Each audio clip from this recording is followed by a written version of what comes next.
Hello and welcome to Phoenix Vision.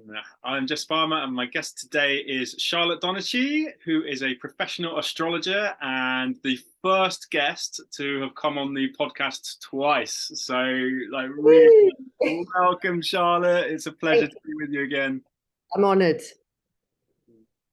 Yeah, thank you so much for coming on and for your time and for your work. I'm really big fan of your newsletter, and I keep I want to book in another session because your work is just very insightful, really deep. So just as a preface for the podcast, Charlotte's a badass astrologer. So if you want a really good reading, then her details will be in the show notes. So so today we are opening up the Taurus archetype because I know that you are indeed a Taurus, so you're going to be repping the Bull Crew. I am, yes, yeah. So I guess just love to just kick off and just ask, what does Taurus mean, generally speaking, as like an overview, and then what does Taurus mean to yourself, being a Taurus yourself? Yeah. So first of all, I just want to say that I think my new title has to be Charlotte Donachie, Badass Astrologer. So I'll use my Instagram handle immediately.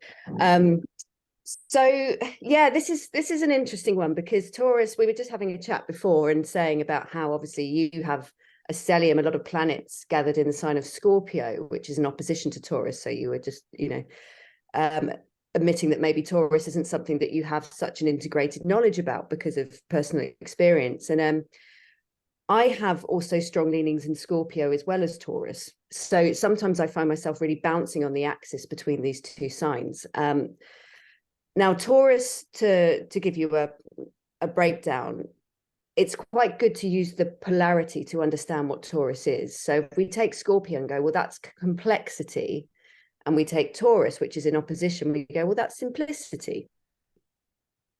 Taurus is the second sign of the zodiac. So we start with Aries, which is I am, it's incarnation, it's birth. You arrive, you're here. It's a warrior sign, and it's very much about, initiation and starting things, kicking things off. And by the time we get to sign number 2, we've established as a Taurian, okay, well, I have loads of stuff. I've got all of these things. It's about possessing.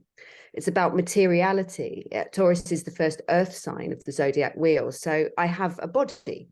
I have a home. I have my clothes. I have my laptop. I have my car. I have money.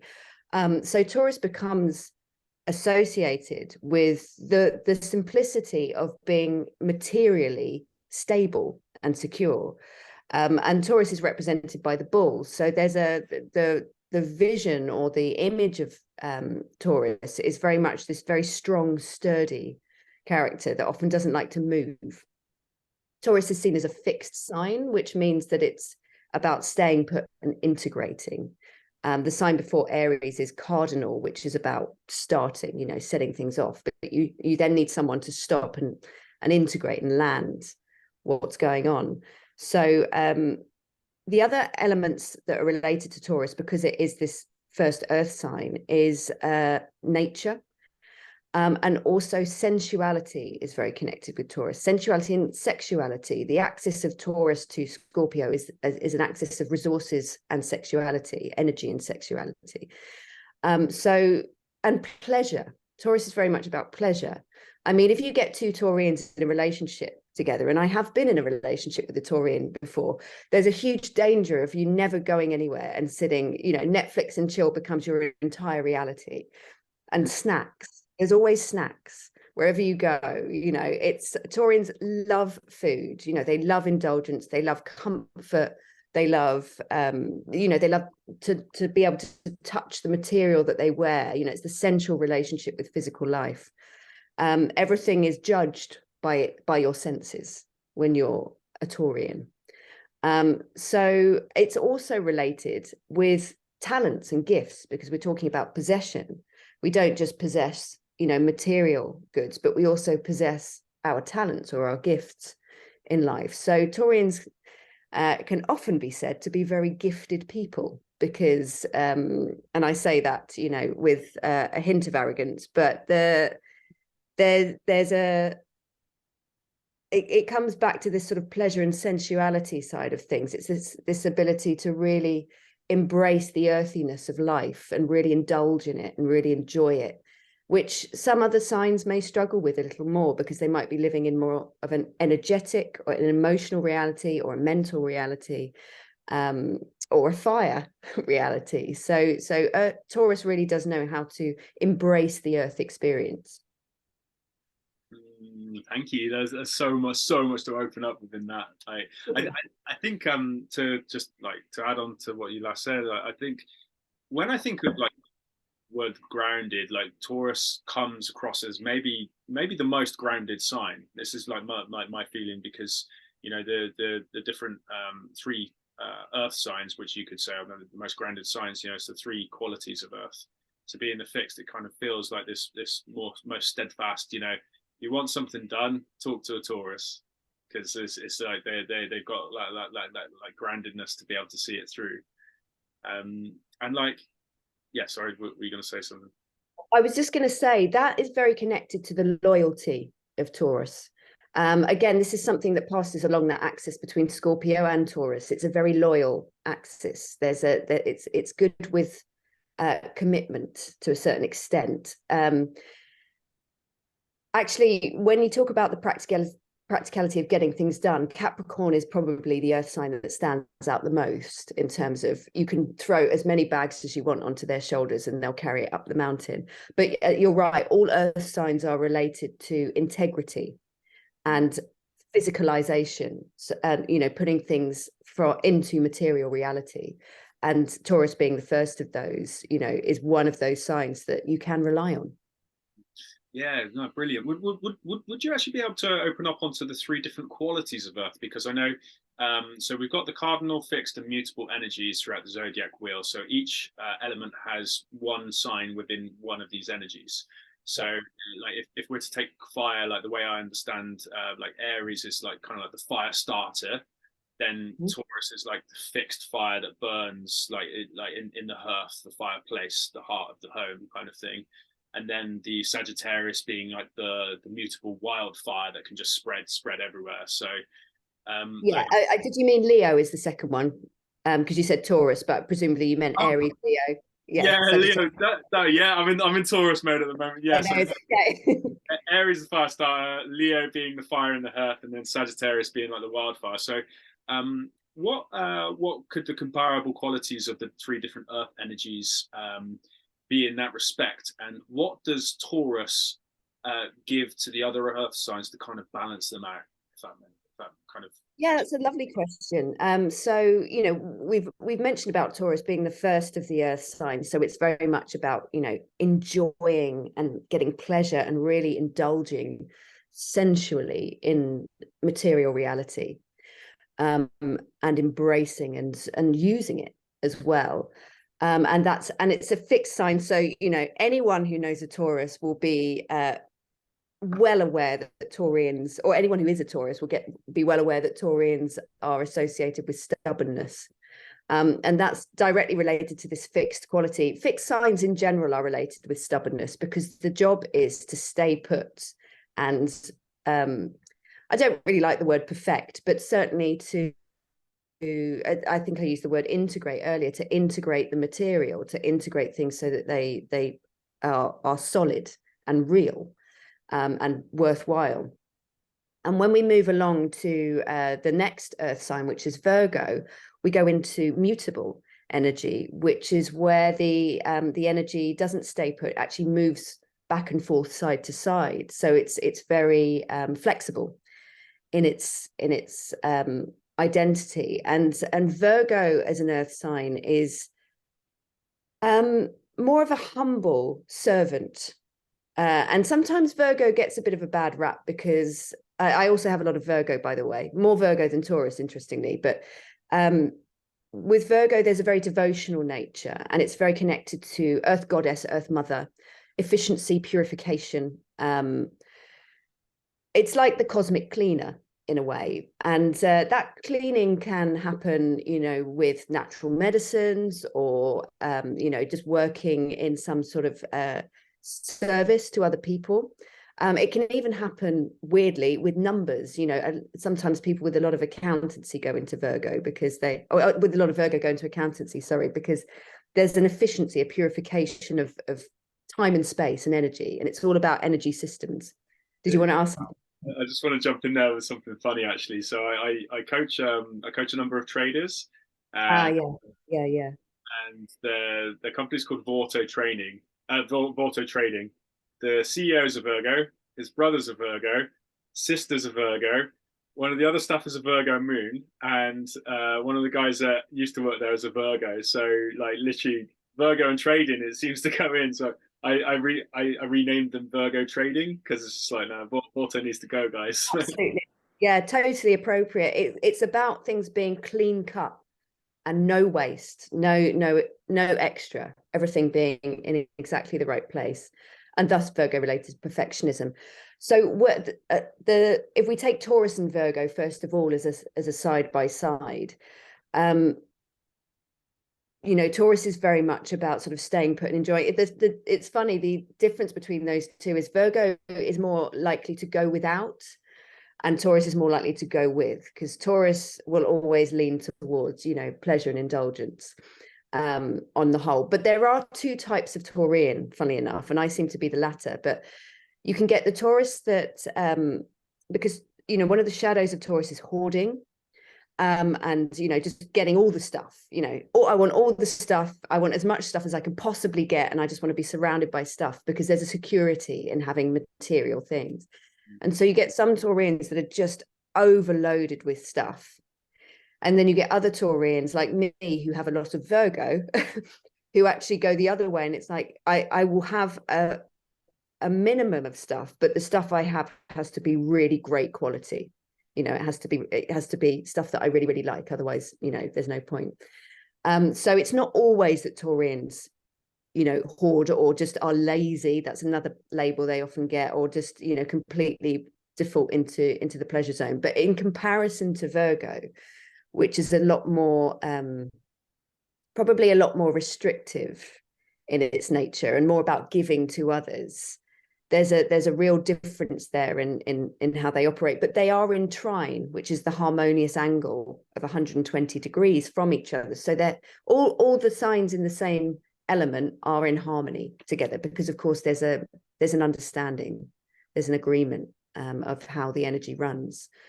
So if you've got planets in Taurus and you've got planets in Virgo and Capricorn, that's a beneficial energy, generally speaking. And then if we move on to Capricorn, which is the final of the earth signs, we go into cardinal earth. And, we've explained about how cardinal is about getting things started. It's about initiating. And Capricorn is associated with leadership and authority and status. It's associated with responsibility and ruled by Saturn. Just to explain, Taurus is ruled by Venus as well, which also speaks to that kind of pleasure and sensuality. Venus, the planet of love. Virgo is ruled by Mercury, which is about information assimilation and communication, which in Virgo's case, because Mercury rules Virgo and Gemini, but in Virgo's case, it's about only saying what needs to be said, absolute truth, real integrity with words. And then we get to Capricorn ruled by Saturn. And if anybody knows their astrology, Saturn's always the one where we go, oh God, because Saturn is about responsibility, limits, challenges, and adhering to the natural law of time and space, which, when you do adhere to it, it's fantastic. But if you're outside of that, life can be very wobbly.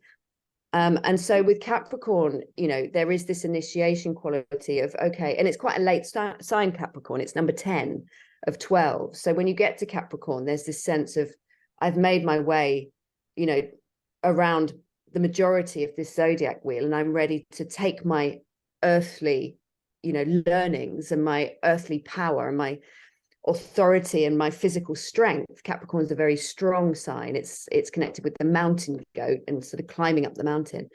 And I'm ready to lead. I'm ready to take responsibility for myself and for other people, and to allow some status. And in some senses hierarchy, but we don't mean that in the distorted sense as we know it in the world currently, which is a, you know, very power hungry top down rule. It's more natural hierarchy where you move, you know, through the stages of age really through to eldership, and you reach a point where your wisdom is ready to be imparted. Yeah. So again, sorry, I was just going to say, just to compare Capricorn and Taurus, there's, you know, Taurus being very early in the zodiac and Capricorn being very late. Taurus probably carries a bit more of a innocence and discovery about it, whereas Capricorn is very rooted and very ready to take on other people. Taurus is very independent, doesn't really want to take on anyone else, just wants their own space, you know?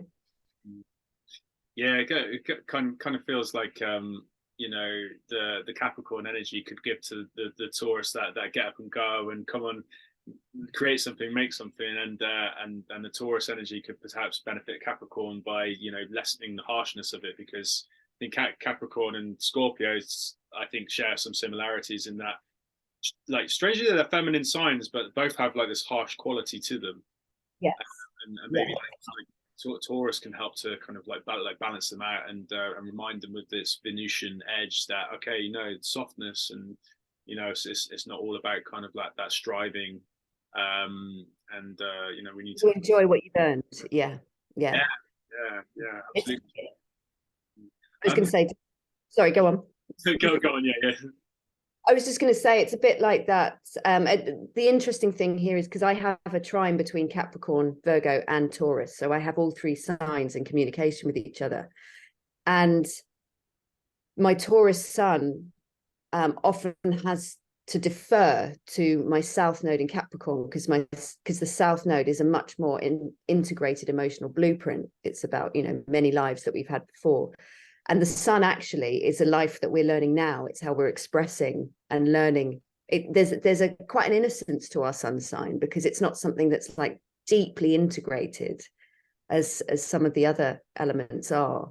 And so fairly often, you know, my Taurian sun has to remind me that it's all right to work, but you've got to stop and enjoy what you're working for. And you've got to rest, you know, and just take time and space and pleasure.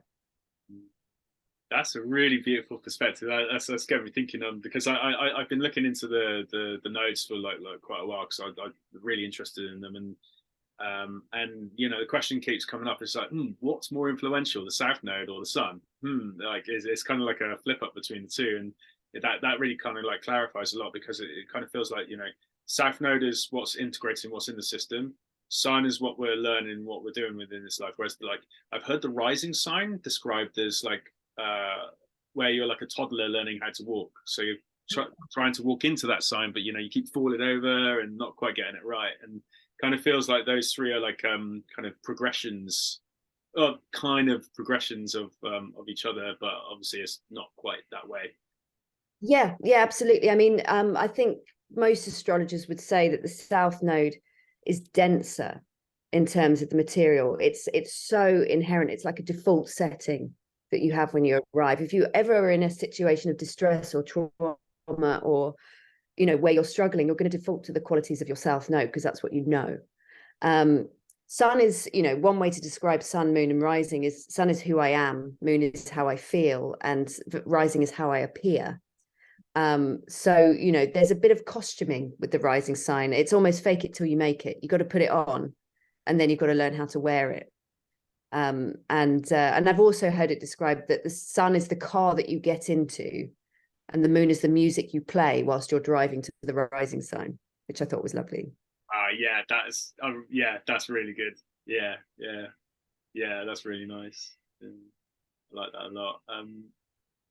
I'd be good to ask next about kind of switch gears a little bit to the bit of a deeper look on Taurus itself. So I'd love to like ask about, what would you deem as being some of the highest expressions of the Taurus archetype?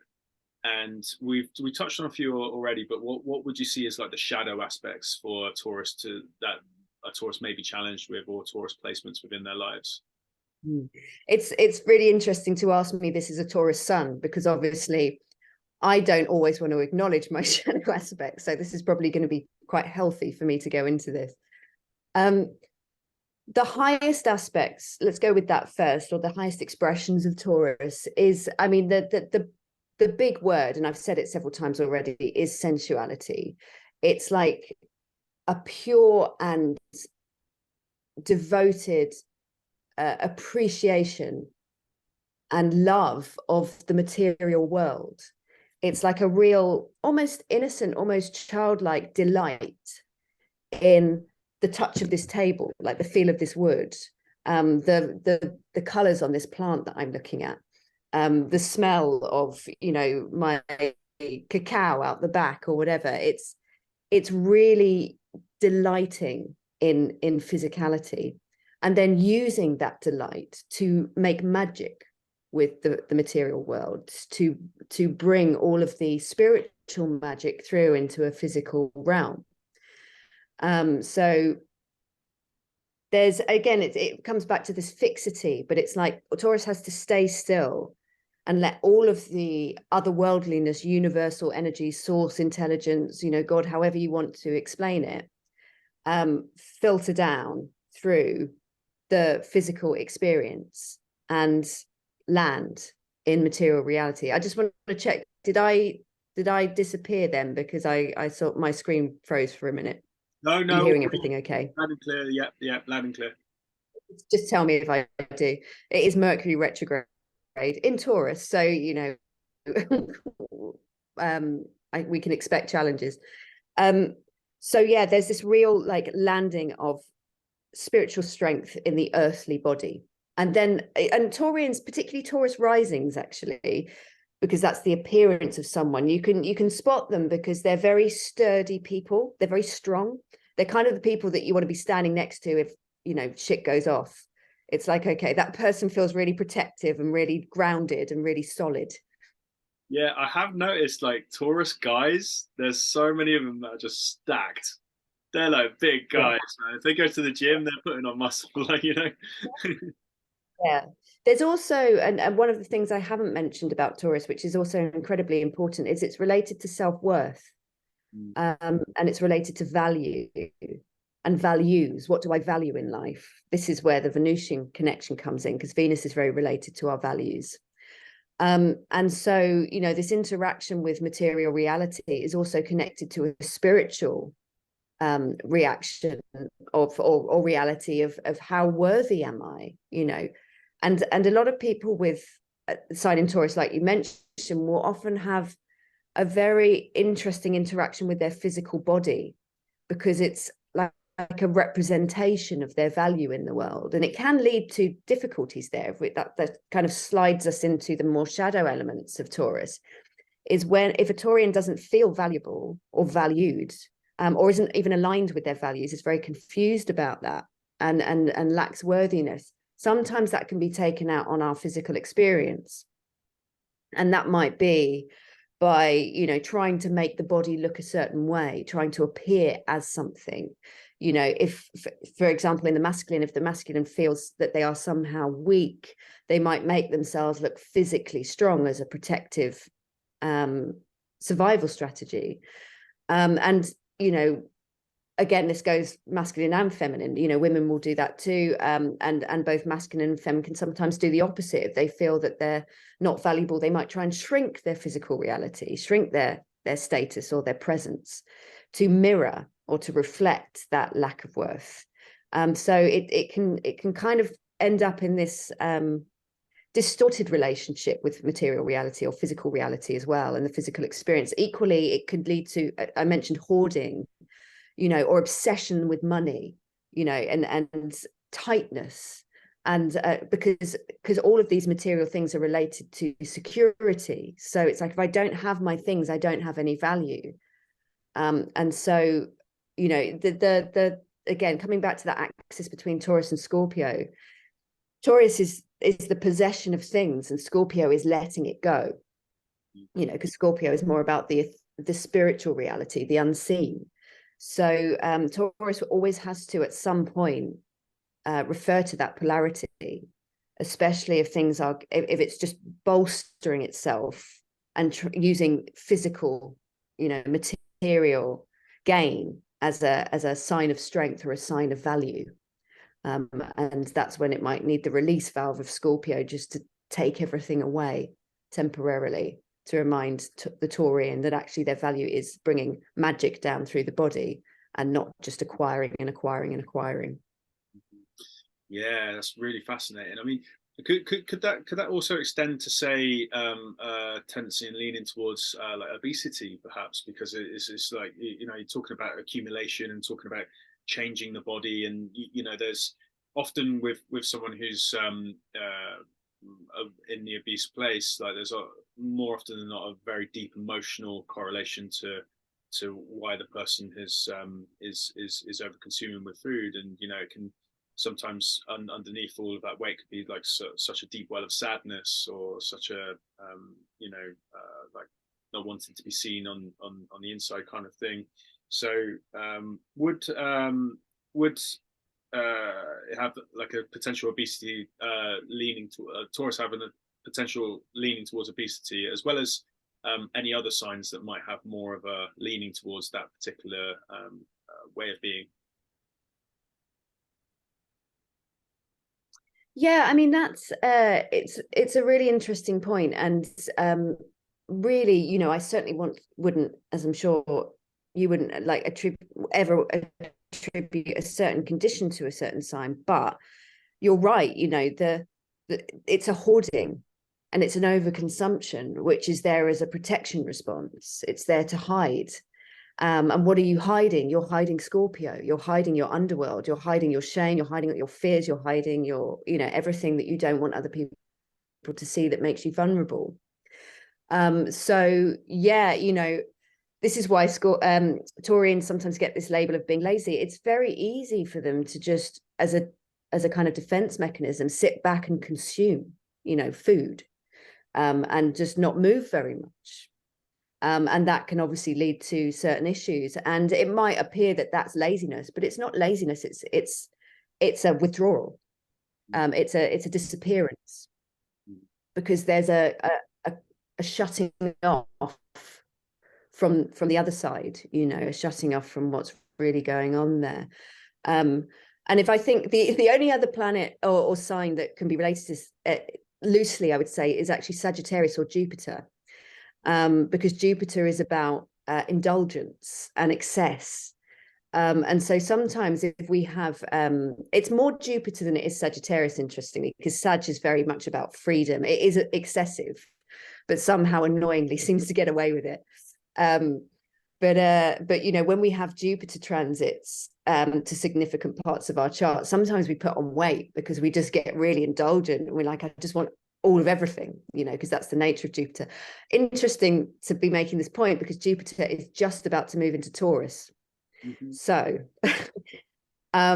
what we are likely to see, Jupiter first, in fact, it might be today. I'm just having a quick look at the chart for accuracy, because Jupiter is first hitting the eclipse point from tomorrow. It will be the eclipse point from the eclipse on the 20th of April. So that's going to reactivate the energy of that first eclipse. Oh, no. So good luck, everyone. Yeah. Oh, it's over. Yeah. I know, and it's, you know, it's rare that Jupiter would follow up an eclipse point like that and so quickly. So I think we can see a sort of exaggeration of what we might have seen before. But then Jupiter's going to move into Taurus, which is, you know, abundance of stuff. You know, abundance of stuff. I want it all.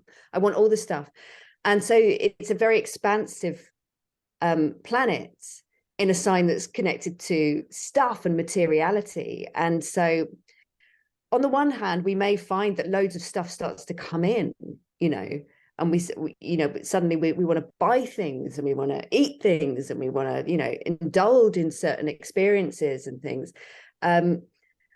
Jupiter is going to at some point make connection with Uranus in Taurus a bit later on, which is possibly going to create some sort of left field implosion and all of that. So we might get, you know, a few months of just really being quite expansive, followed by some sort of unexpected twist of fate. So around material reality. so with that conjunction, it's a good time to buy some weird shit. Yeah, you know, I'll give you a personal example. So, you know, being someone with slightly hindered by their Virgo nature when it comes to indulging, so that makes me more of the simple, specific Taurian when it comes to stuff.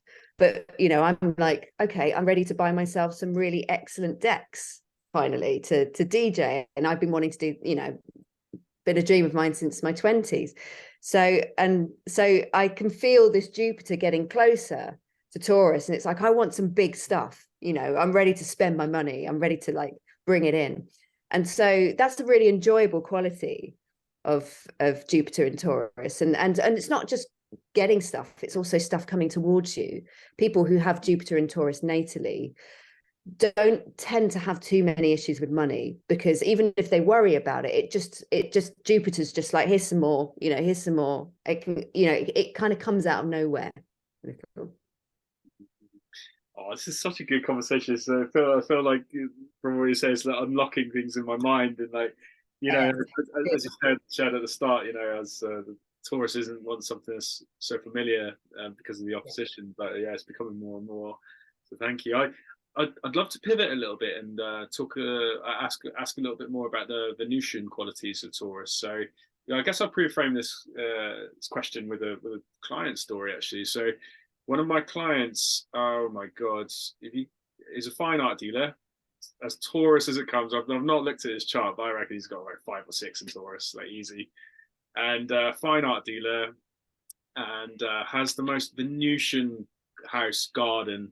And it's actually I met him by handing out leaflets, and I walked into this garden. It was the most beautiful garden I ever been in, and I was just struck by its beauty. You know, tulips everywhere, you know, vines with beautiful flowers all up the house, sculptures all over the place, just really nice. It's like a paradise, like nestled in the Buckinghamshire countryside. And you know, they just came home, and I was just so touched by the beauty. I was just like, your garden's the most beautiful place I've ever been. And yeah, he's as Taurian as it comes, and she's a Cancerian. So you know, this garden is Venus basically. It's a Venusian paradise. So I'd love to just open up, yeah, like what are the Venusian qualities of Taurus? Because I know, broadly speaking, there's kind of like 2 aspects to Venus. There's the Libra quality and the Taurine quality. So yeah, what is the Taurine quality of Venus, and also how can we maybe call on that energy to help us within our life? Lovely question. First of all, just want to say with the example you used there, Taurus and Cancer, match made in heaven, because both signs are so much about home. You know, Cancer's more about the nurture and the tenderness and the, you know, the creativity and the incubation of the home, and Taurus is very much about the look and the feel and the, you know, the comfort. And Taurus loves food and Cancer loves to make food. So what a perfect combination. And I love the description of that garden, because that is so Taurian, you know, the Garden of Eden, really. And so if we go to the Venusian connection, because as you mentioned, Venus rules 2 signs. It rules Taurus and Libra. The part of Venus that spans across those 2 is beauty. With Libra, it's kind of conversational, artistic beauty. With Taurus, it's material, earthly beauty. So, you know, you made me realize, actually, I haven't mentioned yet about the, you know, the Taurus connection with the beauty of the earth, the beauty of soil, Mother Earth.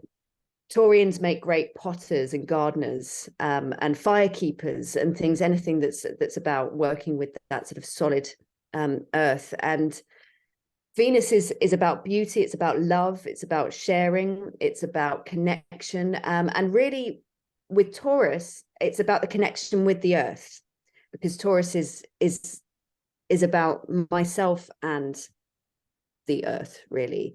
Libra is more about myself and other people. So that's about my connection with others. But Taurus is in relationship with the earth.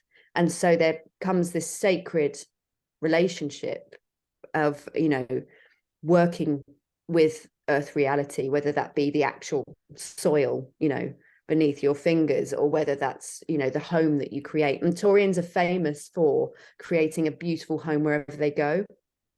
You know, they will always make somewhere home.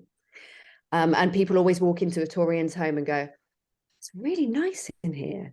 And I've actually had the delight to have that happen a lot, because I've lived in some really bizarre spaces, including on a boat, a little narrow boat, for 7 years, and people walk in and go, so lovely, you know. And it's just, you realize that there's just an ability to make spaces look very cozy, or feel very cozy and warm and inviting. Yeah,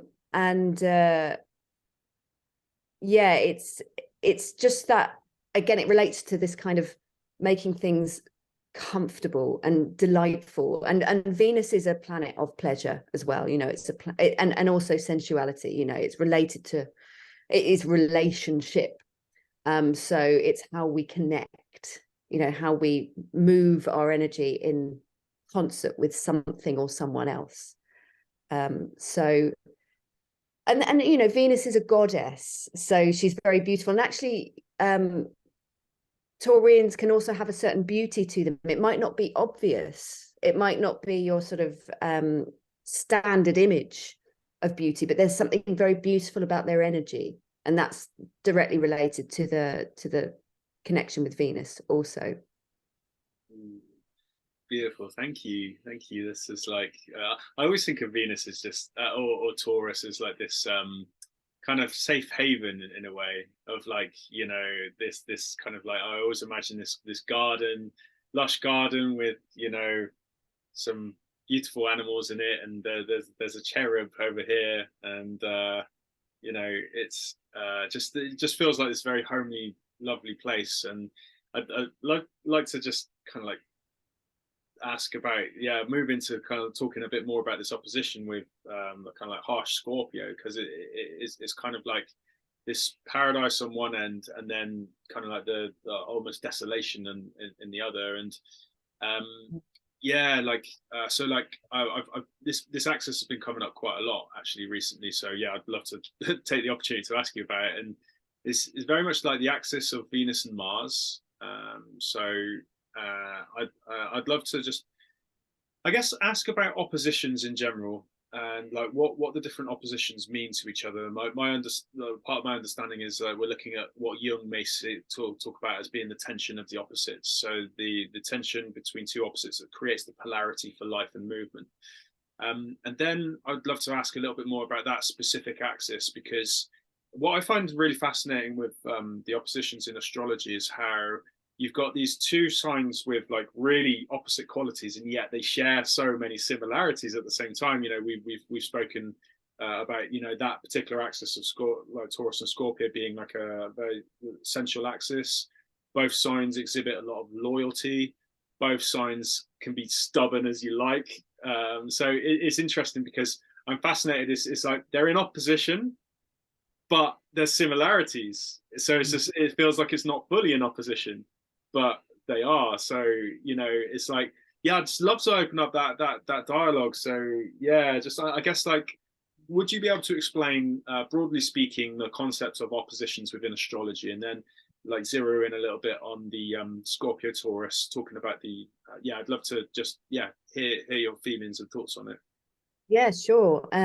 So yeah, you know, opposition, of course, you hear opposition, you know, when if you're having a natal reading, or even investigating astrology yourself, oppositions is one of those connections that makes you go, oh God, because of course we all know what an opposition is. It's two people on either side opposing each other with a different way of seeing things, a different perspective.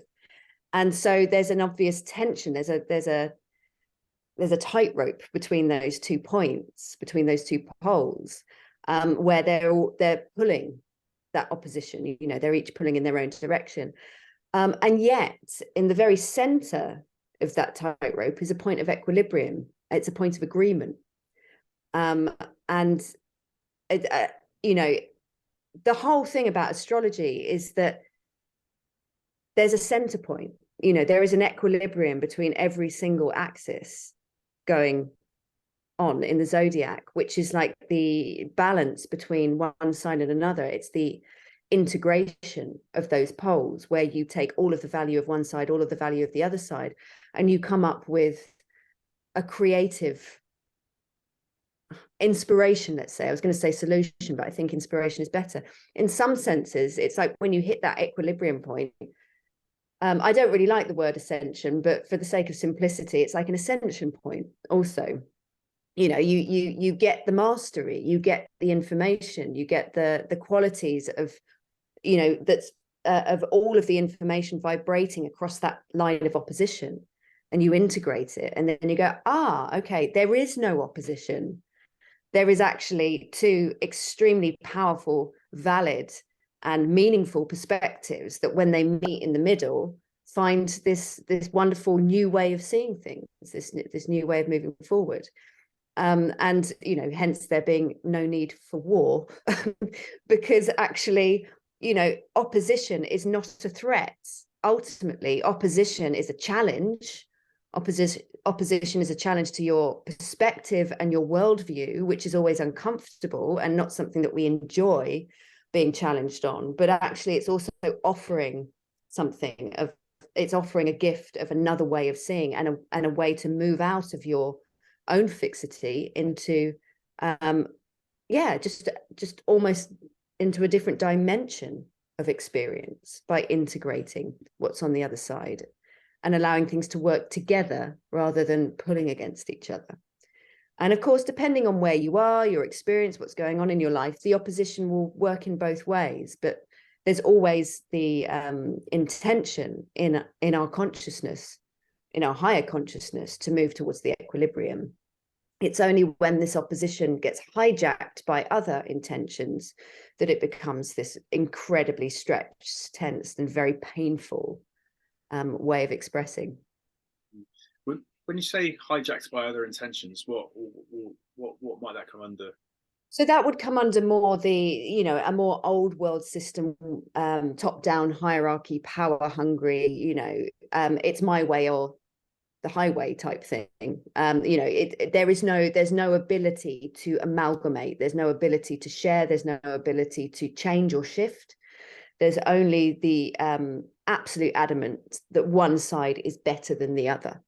So that's like Taurus saying to Scorpio, I'm better than you, I'm more intelligent than you, I have more than you, therefore I'm stronger than you, and I am supreme.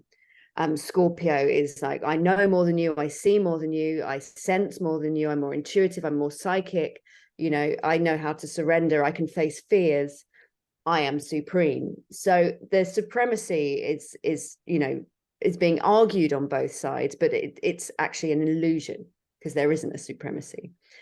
So when you get this, you know, what we see in our world currently, this hijack of thinking, where there's always a one-upmanship, you know, there's always a way to get above someone or something, we're working against, you know, the journey to equilibrium.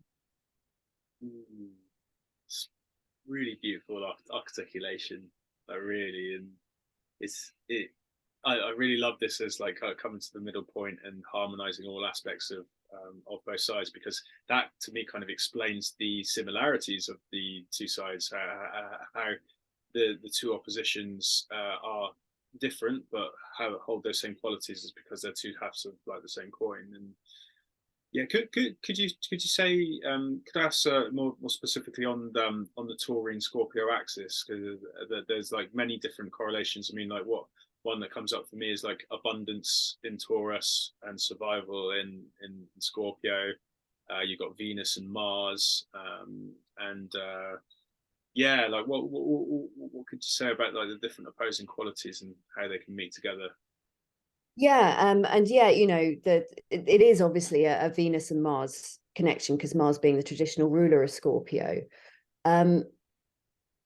You know, I'll come back to complexity, simplicity first of all on that axis, because that's been something that I've spoken about a lot, because as I'm sure, well, you definitely know, the South and the North Node, we've had the South Node in Scorpio and the North Node in Taurus for the last year, you know, creating a very strong opposition and evolutionary growth for us on all of the themes of Scorpio and Taurus, and that's due to culminate in July when we move into Libra Aries.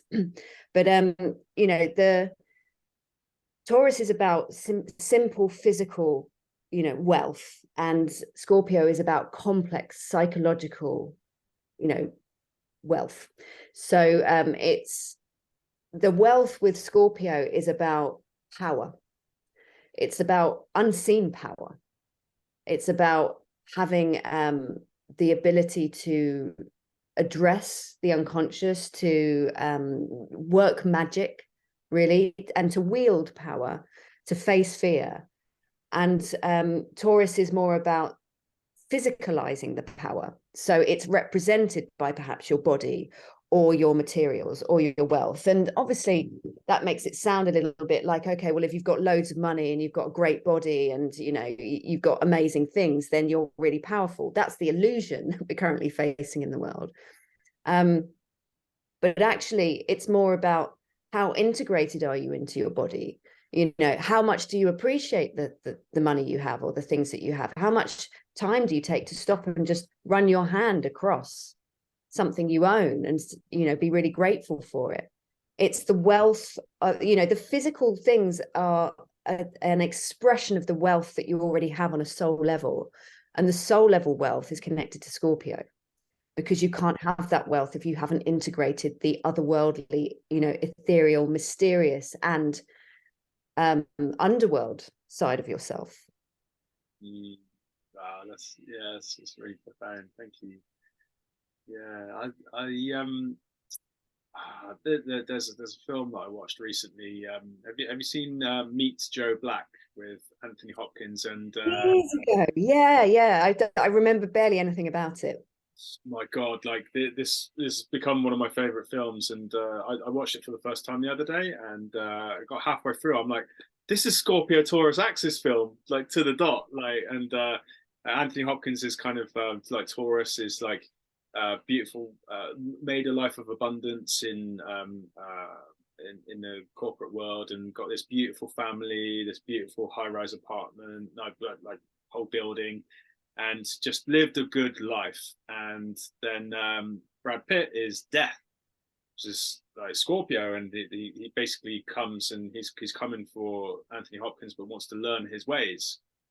Because he used to live is like the example of being such a good life, and it's just this really like awesome dynamic. Is but like there's a couple of scenes in it whereby they're both like digging their heels in, and they're just like refusing to budge. At that point, I'm like, oh my God, this is the axis, and yeah, I just so highly recommend that film to anyone from looking at it from this perspective. It's like wow, and yeah, I guess like I want to use that as a segue to ask about like fixed we spoke you spoke about earlier, but like the fixed nature of the signs and the general fixed function. So we're looking at Taurus, Leo, Scorpio, and Aquarius as being like the fixed signs. So yeah, I guess like my question is what could you say the function as well as the light and the shadow expression of the fixed signs are, please, Charlotte? Yeah. So the function of the fixed signs I've mentioned is about, you know, stopping and integrating. Because if we went straight from cardinal to mutable, we'd be all over the place. Because, you know, we'd have an idea and then we'd just be running around. So you need something in the middle that goes, right, okay, bang, we've got the idea. What are we going to do? You know, how is this going to work? What needs to happen now in order to make this real in the world? And obviously, you know, in the different elements, that fixity will express slightly differently. In Taurus particularly, it is very much about that materialization, as I've said. And so the function is to, you know, to get from A to C, you need your B. So it's like once you've fixed and you've decided and you've got a really solid reality around what it is you're creating, you can then start being flexible. And you can apply this to anything. You know, for example, I might apply that to my journey with spirituality, where, you know, I went you know, through a very fiery initiation phase of being like, oh my God, I've just discovered all these things. There's all of this magic and blah, blah, blah. And then I had to stop and really work on myself and work with it and understand it and fix it and kind of, you know, integrate it so it became a solid part of my reality. And then I got to flex and dump bits of it and go, actually, I'm not into that anymore. And maybe I want to go over here and try this, or maybe I don't want to try any of it and actually flit around. But because I had the fixity, because I'd integrated, I had the foundation in which I could do that. And so we need the fixed sign to make sure there's a foundation for what comes next, because we can't, you know, we can't fly without wings. So it's a really important part of that triad of modalities. And remind me what the second part of the question was. Like light and shadow expressions of fixed energy, but from the respect of Taurus, if that's all right, please. Yes, yeah. Well, from Taurus particularly, shadow is definitely stubbornness. I mean, I can say this hand on heart. It takes me quite a long time to apologize for anything, and I'm right about everything. It just it's become clearer to me, you know, because my partner actually has a Scorpio moon, and our sun and moon are directly opposite each other. And my sun is also opposite her Saturn in Scorpio, meaning that she creates constant challenges and limits to my sense of identity. So whenever, you know, we get into an argument or we have a disagreement about something, she'll, you know, she's got a lot of Sagittarius, so she'll fly and she'll burn and then burn away, burn out and ready to move on. I take days. I literally am like, no, you know, I haven't got this point across yet. You haven't agreed with this yet. You know, we haven't agreed that I'm right. So it, you know, so there, and since being a child, one of the things my dad would shout at me, because I used to argue a lot with my father. He was like, you're never wrong. You'll never admit you're wrong. You never, and I would never say sorry. I mean, it makes me sound like a really, you know, quite a hideous person to be around. I promise I have other qualities, but I always struggled with the word sorry because, you know, for me, I was like, you don't say sorry until you mean it, until it's heartfelt, until it's real. It just took me a really long time to get there. And still does, I'm afraid to say. There's a slowness with Taurus, which isn't, the slowness isn't the shadow. That plodding quality is actually very helpful in a fixed sign in terms of making sure that we don't run too fast or run before we can walk. But it can mean that you sometimes have to like wait around for a Taurus to actually go, yeah, sorry about that. And there can sometimes be a shadow also of this is one of the main ones as well, is that Taurians don't like change, you know, which is why having Uranus in Taurus has been very difficult for us collectively, because Uranus is a planet all about change and Taurus is a sign that doesn't like change. And it's about changing physical reality as well. And Taurus is okay once they've changed. So say you've got to move a Taurus from one space to another. When they get in that other space, they're fine. They'll make home, they'll make a beautiful environment, you know, they'll settle down and they'll be like, oh, this is okay, actually. But getting them from point A to point C is a nightmare, because actually asking them to initiate that change is, you know, it's quite a battle, because we get comfortable, you know, and we're like, well, I like where I am. Why would I change it? This is fine. And you need some of that Scorpio sometimes to go, go, just stop hanging on, and sometimes just to whip it away until you don't have a choice. So that again is where that polarity on the axis comes in, particularly for Taurus, is that if there's too much holding on, you can guarantee that polarity is going to fire up and take some stuff away. Interesting. Yeah, it puts me in mind of the ball, man. Like you want to move that ball. If it don't want to move, catching a ball. Good luck. Yeah. Good luck. And it also makes me think. I've heard that it's very difficult to get a Taurus to get angry, but apparently once they do get angry, it's just like good luck, like run, because it's going to go charging. It puts me in mind of my mum, actually. So my mum's one of the most placid people I know. So she's Taurine. She's quite Taurine. She has quite a few placements, actually. and I think I've only seen her go into that space maybe twice or three times in my entire life. But God, when I went there, it was like, whoa, what's happened? What's happened to mum, kind of thing. Yeah. So yeah, well, could you share anything about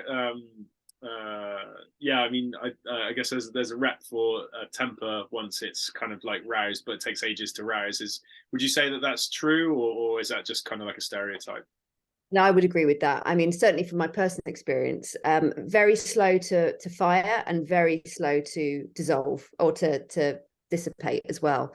So it's kind of it does, and one of the things about Taurus is it's a sign that gets on very well with its own sign, probably better than any others, in terms of, you know, a Sag to a Sag, or a Virgo to a Virgo. Taurus is one of the matches made in heaven, you know, similar to Taurus Cancer. Taurians love Taurians. They are very slow. So I have lots of Taurian friends, which was where I was going with that. We are very slow to anger, you know, because there is a slightly plodding nature, and also we need to take a bit of time to decide what we think about things. And, you know, we're also very loyal, so we want to be sturdy and stable and secure for other people. We want to make sure everyone's okay, and that everyone's happy and everyone's got what they need. But yeah, well, red rag to a bull. Once you go, and watch out, because it is like a charging ball. And that's when the Scorpio injection comes up somewhere through the middle, and you might smash everything in sight, because you just like, you know. So yeah, and I'm sure all of my previous partners, including and my current one, would agree that I don't anger very easily, but when I do, it's not very pleasant, and it's not something I like to do very often. But yeah, it just does have a nature of working up slowly and then exploding somewhat. Mm-hmm. Yeah, so yeah, don't consistently annoy your Taurus friends, guys. Don't bother. Yeah. Because yeah, you need to watch out. You'll pay. Well, Oh, another thing just to add to that as well is that Taurians are strong. You know, they're strong people. So even if they don't appear physically strong at first glance, there's a strength in their field. So, and sometimes they can be a bit freakishly strong. So they might appear small, but when they go, they're incredibly, you know, there's a lot of power there, because of course it's got this relationship with Scorpio, remember. And so it can be a little bit alarming sometimes, the size of the Taurian, if they're triggered. yeah, I hear that. That definitely resonates in terms of their strength. I think if I think of all of the Taurians I know, from my mom to one of my old mentors to my client I mentioned earlier, my client, he's like a bull. He is a bull. And like they've all possessed this, you know, it is a deep strength within them. Yourself as well, with you know, spending time with you and hearing about your life, and so, you know, some of the things you've gone through. It's just it. It feels like a really reliable sign, you know, like steadfast. You know, you like I said at the beginning, like, you know, you want something done, or you want someone to anchor to, or need some stability. It's like, oh, go talk to Taurus. This is like a really good person. Yeah. Um, I'd like to pivot a little bit and ask you: are there any myths or legends that you can think of that are associated with Taurus at all? That's a good question. To be honest, I don't know. Directly associated with Taurus, I'd have to go and research that. It's not something that I've come up with. I mean, thinking about, I suppose the only one that would be obvious is Venus, because obviously she's connected to Taurus. So you know, connecting with the archetype of Venus is a connection with Taurus. But I'm not aware of any particular myths, legends, or stories, but there may be. I'm sure that there are astrologers or even just people out there that do know about that, or do have information along those lines. It's a good question, and it's certainly got my brain ticking. Cool. Yeah, no worries. So being as Taurus is associated with Venus, the planet of love and relationship, I've got a bit of more of a broader astrology connection in terms of aspects and how the different signs are interrelating with each other from the respective relationship, and what can make like a good relationship and what can make a unharmonious relationship. Now, if we take Taurus, so on paper it trines Virgo and Capricorn, so that could be said to be like a really harmonious relationship. Say if we're talking in relationship of love, or maybe even friendship, or maybe even in business. Also, Taurus will sextile Pisces and Cancer, so that will also be said to be a harmonious relationship. So, but I guess the crux of my question is, with the planets that don't aspect each other, or maybe aspect each other in a challenging way, such as like a square or opposition, is this kind of like forget about it, it's not going to work, or it's like, no, there's like loads of gold in here? Like I know you mentioned actually about you and your partner having this like opposition quality, and you know, maybe it's challenging, but maybe actually that's potentially better for your growth. So like, I guess bit of a broad question, but yeah, like I've not really asked a question, but maybe hopefully you get the feeling of what I'm getting at. Yeah.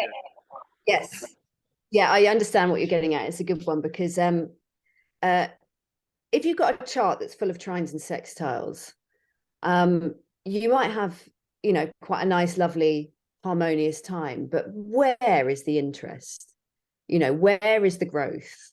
And the growth comes from the challenging aspects. The growth comes from the squares, from the oppositions, from the semi-squares, you know, from the quincunxes, etc. You know, where there's struggle, where there's a tension between those two places. And in relational astrology, you know, sometimes people will go, oh God, you know, my Venus is square their Mars, does that mean we're doomed? And it's like, well, it means that you're challenged.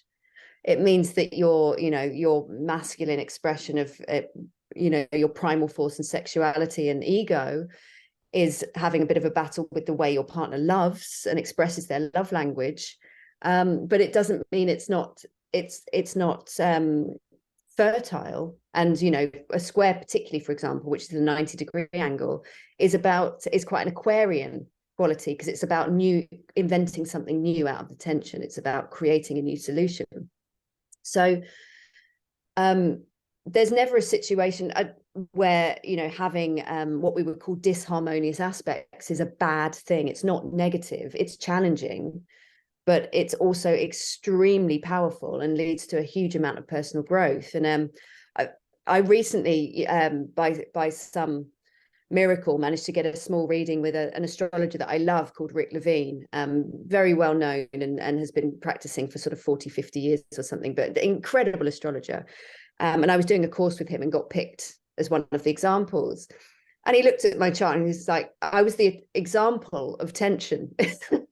He was like, there's so much tension in my chart. He said, you know, there's squares and oppositions everywhere, and there is. And he said, but, you know, there's always a release valve. There's always an outlet, which interestingly for me is Mercury. And it's about communication, speaking, astrology, you know, writing, and everything like that. So all the tension that I have in my chart is let out through that expression. And so I wouldn't have so much to say or be able to articulate or have the interest that I do in astrology if I didn't have a bunch of tension underneath everything that needs expressing, needs to come out. But what is created in that tension is really incredible. And I've had difficult experiences, but who hasn't?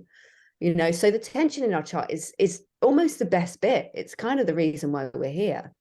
The things that flow really smoothly, yeah, that's great, it's a huge asset, but it doesn't create much, you know, in terms of you know, the bigger story. If you went to see a film and it was all trines and sextiles, you'd walk out within 10 minutes or fall asleep.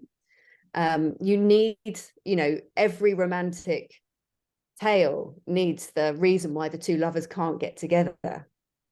It's just classic. There's got to be tension there for there to be anything to work with. It's funny you mentioned that, because I've had there's a running joke that Taurines love rom-coms. Yeah. I'm probably the exception to the rule, I have to say, but I'll put that down to having Jupiter in Scorpio. Yeah, that'll do it. Yeah, like I need to speak to you, because I've got that the tension, you know, situation very, very similar to what you're describing. It's not related to these two, to Taurus, so I won't bring it into here, but that's really, really useful to know because, yeah, it is.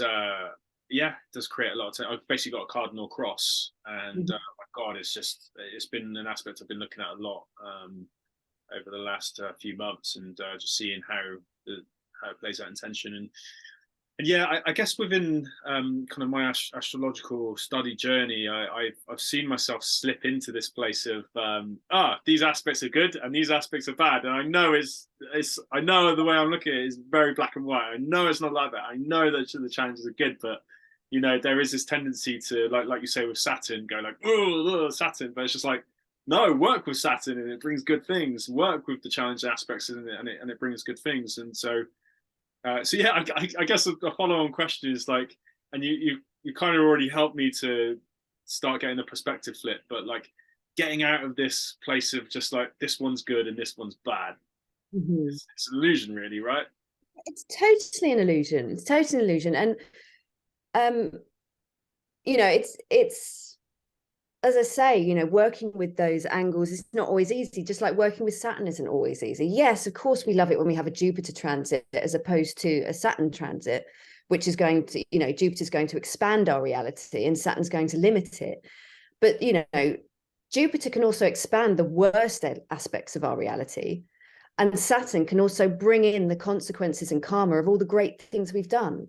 So it's never about there being a good and bad. Everything is available and everything is there. And, you know, it's just, yeah, it's natural that, I suppose this is quite Taurian, so very appropriate. It's natural that if we see a square or opposition, we go, oh God, oh no, because we know we have to change. We know there's some growth in there. We know our sense of identity is going to be challenged in that space, and that always comes with a certain resistance. Now, the resistance we have to that, I think, and you know, this is just me kind of riffing, but it's very indicative of how attached we are as a society to identity in general and the image of ourselves, and the fact that we, you know, we are a little bit Taurian. You know, if you look around, we like our money, we like our things, we like our image, we like to look a certain way, but more in that shadow sense as a global society.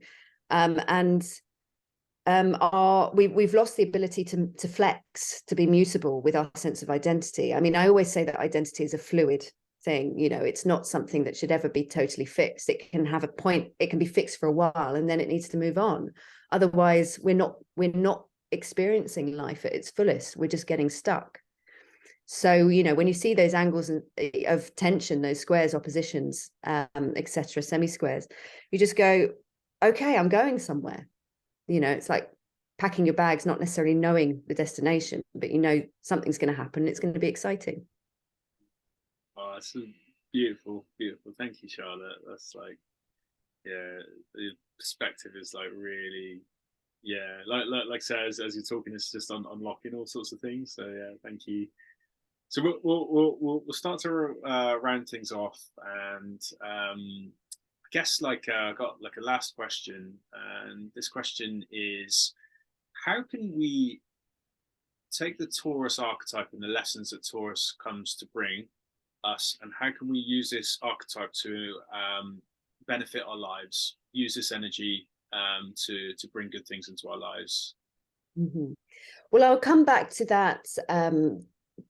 That connection with Taurus of value and values and self-worth.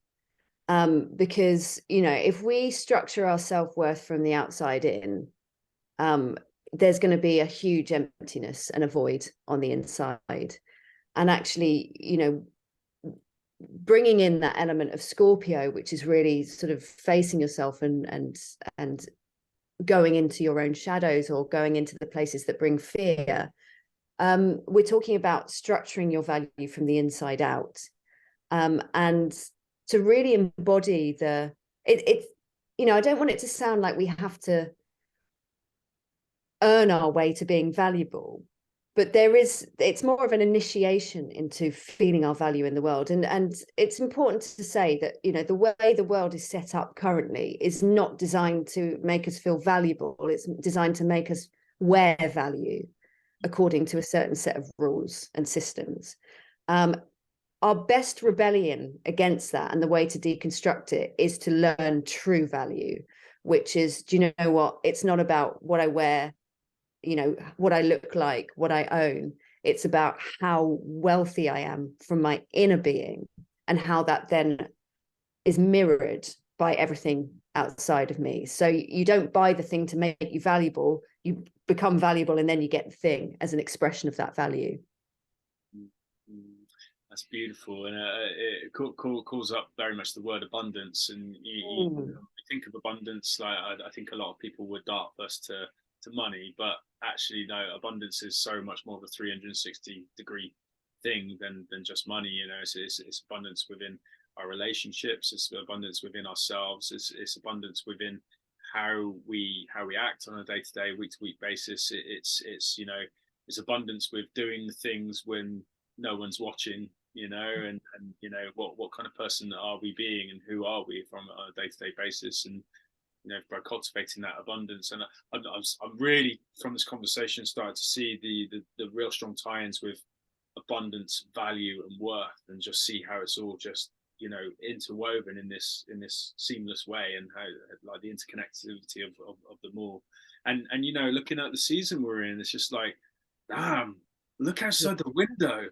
It's like beautiful. Like, man, the sun's out, the tulips are out, the greenery is in the forest. Like, I think like now is like one of the best times of the entire year to go for a walk in nature, because you know, the abundance of nature, the earth element, and you know, earth is also finances as well. You know, is material. So really seeing how all of these facets of the Taurine archetype are really, you know, interwoven in this way. Yeah, I mean, it's the best time to have a birthday. I feel really, really blessed that I popped in May. And I, you know, generally always have pretty good weather over my birthday. I mean, in England, not always, but you know, and also bank holidays. But it's exactly that, you know, the nature is springing forth. You know, our physical, earthly, material world is just exploding with beauty and life. And that's the wealth, that's the physical wealth of our experience here. Oh, awesome. Charlotte, it has been such a beautiful hour or so spending time with you. Thank you so much for your time. I deeply value that, and your work, which is phenomenal. Love to just ask a very, very last question about how, well, some of your services and how people can find out more about you.